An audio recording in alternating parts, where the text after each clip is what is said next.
Liberty Nation. Truth is making a comeback. Hi, welcome to LibertyNation.com's Liberty Nation TV. I'm Mark Angelides. Well, it's on everyone's minds, for good or for ill, the Stormy Daniels issue. With much of the media is focusing on the salacious aspects of the story, very few are looking at it from a legal perspective.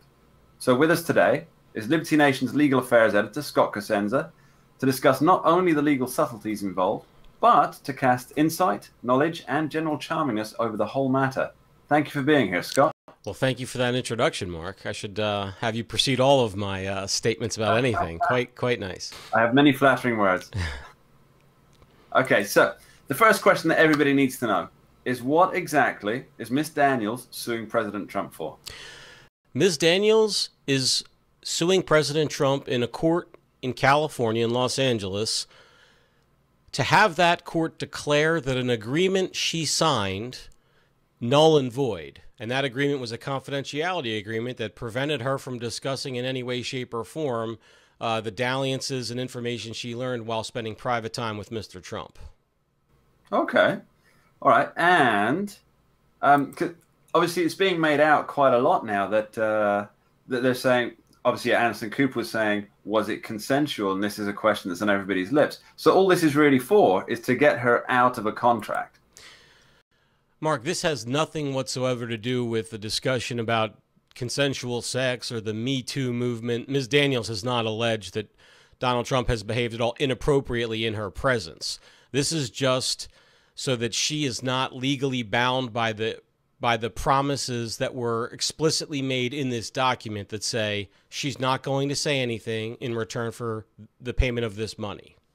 Okay. So just to be really clear on the legal side, Scott, we now know that Donald Trump or his attorney did pay $130,000, but this doesn't actually mean that he admits anything. Is that right? Well, that's true. And so firstly, let's take the issue of the $130,000, because there's a side question about that payment and some legal consequences concerning the Federal Election Commission. Now, we're not addressing that at this time, but whether if I make an agreement to pay you something, you know, if you're going to sell me a car for $10,000, it's my responsibility to get you that $10,000. Now, I may hand it to you, or maybe I can get my dad to write you a check for it. But if my dad writes you the check, that still counts as payment under the contract. So for the matter that whether Mr. Cohen gave the money or Mr. Trump gave the money was presented to Ms. Daniels, and she took the money. So that is a settled issue. Now, to the question as to whether or not this constitutes an admission on Mr. Trump's behalf, well, no, it doesn't. I will say, though, that the facts alleged seem quite credible, meaning the existence of this extramarital affair seems to be a point. I mean, not that it matters in terms of any kind of legal proceeding. There's no criminal adultery alleged or anything like that. But yes, you're right. People settle cases, Mark, all the time, simply because the cost of proceeding with litigation is eclipsed by, excuse me, the cost of settlement is eclipsed by the cost of proceeding with litigation, and so that's why people often choose to settle. Most cases are settled out of court. So that in and of itself does not give us a valuable insight into the truth or not of her claims of a dalliance and relationship following. Okay. So you mentioned in your article the legality and liability of the Stormy Daniels liaison, available on LibertyNation.com, about the statute of frauds. Could you tell us a little bit about it? Yeah, that's called the Statute of Frauds, and it's a common bundle of laws that most states have on the books, and it's designed to prevent fraud. So I can't go to court in 2 weeks and say, you know, Mark and I were down at the pub having a bunch of pints, and he agreed to sell me his house for, you know, a nickel and a pack of smokes because he really wanted those smokes. And they're going to say, well, we don't necessarily agree with that. Where's the evidence that this actually happened, right?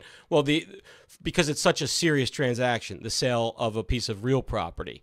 For smaller level contracts, there isn't often that signature requirement. But that signature requirement in those states is designed for one reason and one reason only: to prevent fraud. To prevent, for instance, a Stormy Daniels from saying, absent Donald Trump's signature, hey, he owes me X amount of dollars because I did keep my mouth shut. We don't have that here. Ms. Daniels is not alleging any fraud on behalf of Donald Trump. She's just alleging that he never actually put his pen to this piece of paper. So that doesn't seem to me to indicate how a court would then, under a statute of frauds ruling, suggest this is not a contract. It seems to me that it is a contract, in spite of Ms. Daniels' protestations to the Superior Court for California in Los Angeles. Okay, so what's her end game in this? What is she hoping to get out of it? And more importantly, well, who's going to benefit the most out of this? So there's two parties, I think, involved in discussing the end game. One is Ms. Daniels' attorney, her current attorney, and I'll leave that discussion for my follow-up piece. But for Ms. Daniels, it's simply money. Ms. Daniels only got $130,000 for keeping her mouth shut. Now, we presume that the attorney, Mr. Davidson, who was her attorney, her previous attorney, the one who negotiated this claim, a Beverly Hills attorney, by the way, known for negotiating. What's that? Keith Davidson. Yeah, known for negotiating settlements with famous people, for people who have information that those famous people would rather keep private. He's been called a shakedown artist, but I'll leave that there. In any case, she was represented.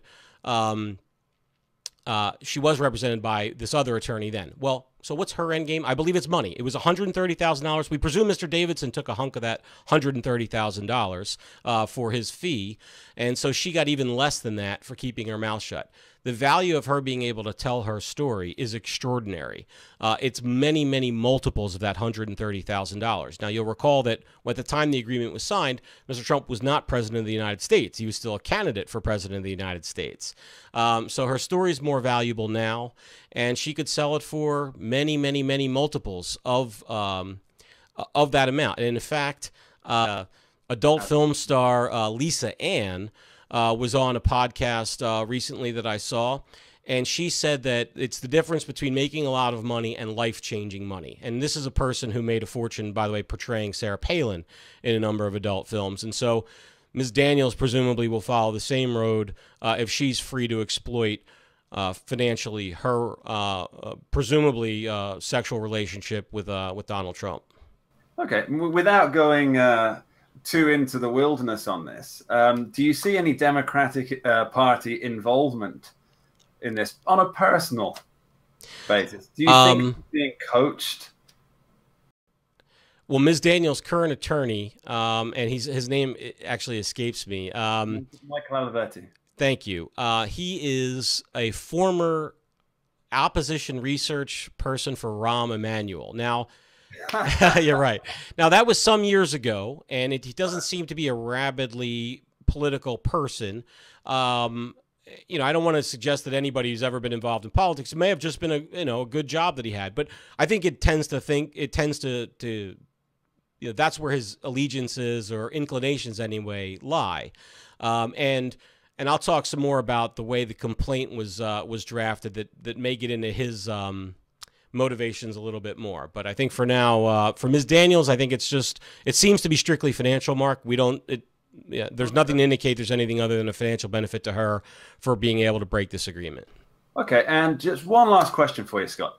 So what are President Trump's legal options here? Like, can he countersue? Can he just refuse to even acknowledge it's taking place?